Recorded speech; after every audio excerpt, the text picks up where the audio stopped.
Salam Bapak Ibu Saudara yang dikasihi Tuhan, kembali kita akan merenungkan firman Tuhan dengan judul The Golden Rule of Jesus atau Hukum Emas Yesus yang diambil dari Matius 7 ayat 12. Segala sesuatu yang kamu kehendaki supaya orang perbuat kepadamu, perbuatlah demikian juga kepada mereka. Itulah isi seluruh hukum Taurat dan kitab para nabi.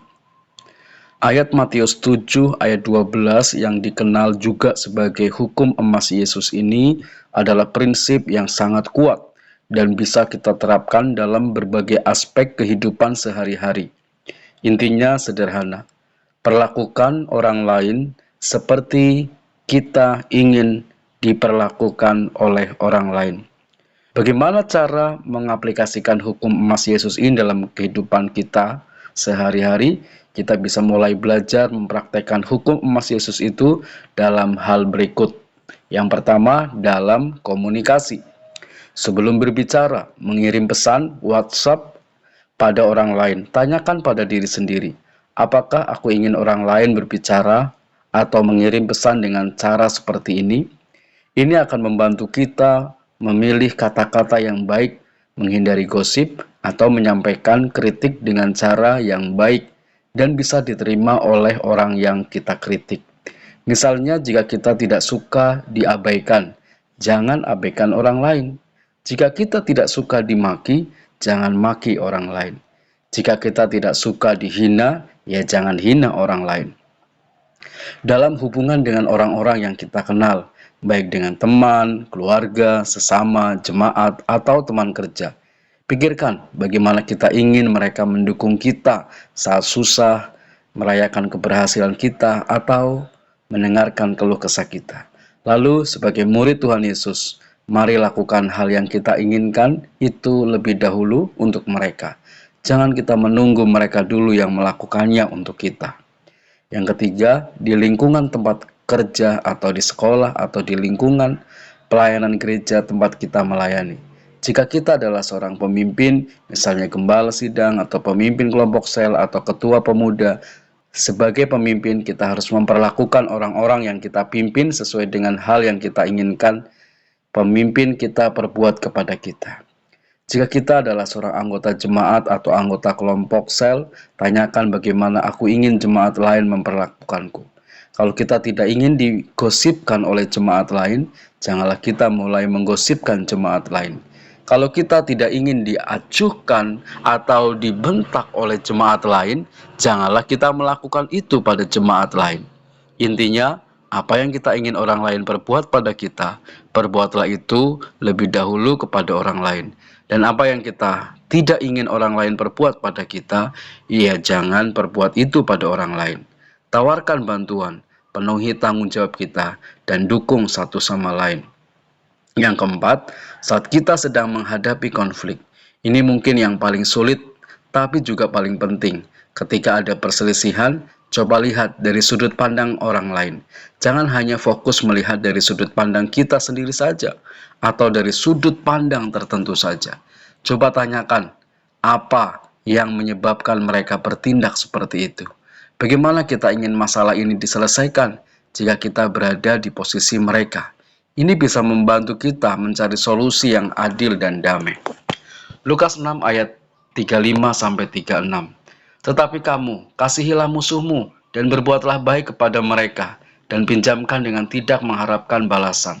Maka upahmu akan besar dan kamu akan menjadi anak-anak Allah yang maha tinggi.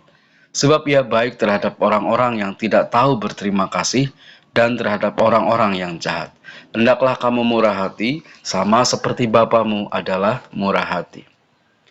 Ada sebuah kisah seorang ibu yang mengadopsi seorang anak dan dia membesarkan dengan kasih dan sampai dia berumah tangga dan menjadi orang yang berhasil. Namun setelah ibu angkat ini sudah menjadi tua dan ingin meminta perhatian atau pertolongan kecil daripada anak angkatnya ini, ternyata anak angkatnya bersikap yang tidak baik kepada ibu angkatnya. Bahkan terkesan sombong dan melupakan ibu angkat yang selama ini merawatnya dengan kasih, membesarkan sampai bisa berkeluarga dan sukses. Lalu ibu ini merasa dia kecewa kepada anak angkatnya ini. Selama ini dia melakukan yang terbaik, tetapi balasannya tidak baik. Sampai suatu hari, ibu ini ketika dia sedang mempersiapkan pelayanannya, dia mulai berdoa, tetapi dia tidak bisa berdoa karena dia masih merasa kecewa kepada anak angkatnya. Sampai suatu ketika Tuhan berbicara dalam hatinya agar dia mengampuni anak angkatnya. Walaupun berat, walaupun kecewa, setelah apa yang kita lakukan hal baik kepada orang lain, ternyata orang lain tidak membalas yang baik kepada kita. Tetapi Tuhan mengingatkan supaya kita tetap melakukan yang terbaik kepada orang lain. Jadi, saat kita ingin orang lain melakukan hal yang baik, tapi ternyata suatu hari kita tidak mendapatkan perlakuan yang baik juga, itu pun kita tidak boleh kecewa terhadap hal demikian. Yang kelima, dalam lingkungan online atau dunia maya, di era digital ini mudah sekali untuk berkata kasar atau menyebarkan hoax. Tanyakan pada diri kita sendiri, apakah aku ingin membaca komentar seperti ini tentang diriku atau orang yang aku sayangi? Apakah aku ingin menerima informasi yang tidak benar? Tulis hal-hal yang positif di media sosial dan verifikasi dulu informasi sebelum kita membagikannya. Kalau bisa, justru media sosial yang kita miliki bisa kita pakai untuk memberitakan Injil atau mengajarkan kebenaran firman Tuhan. Yang keenam, dalam tindakan kecil sehari-hari. Hal-hal kecil seperti membukakan pintu untuk orang lain saat ada orang yang mau masuk atau keluar pintu, mengucapkan terima kasih kepada pegawai toko atau pom bensin yang sudah melayani kita, atau tersenyum kepada orang asing, semuanya adalah aplikasi nyata dari hukum emas Yesus.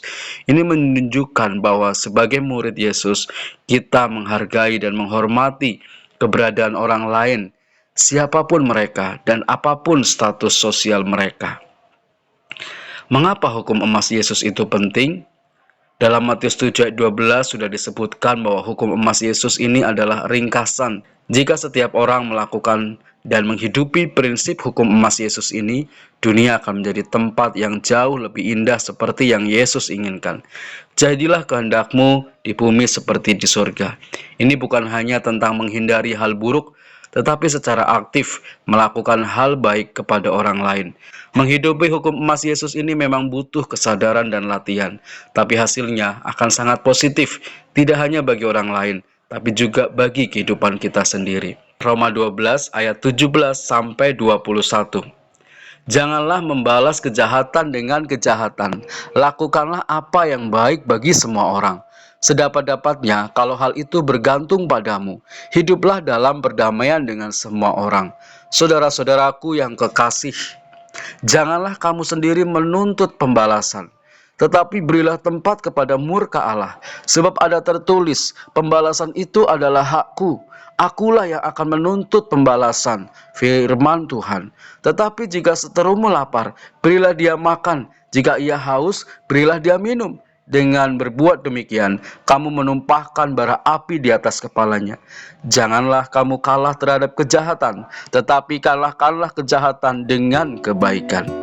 Demikianlah firman Tuhan, mari kita berdoa.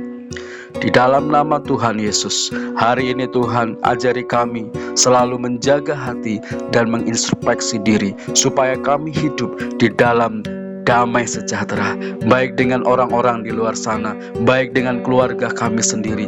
Apapun yang ingin orang lain berbuat kepada kami melakukannya terlebih dahulu kepada orang lain, sehingga damai sorgawi akan datang di muka bumi melalui kehidupan kasih Kristus.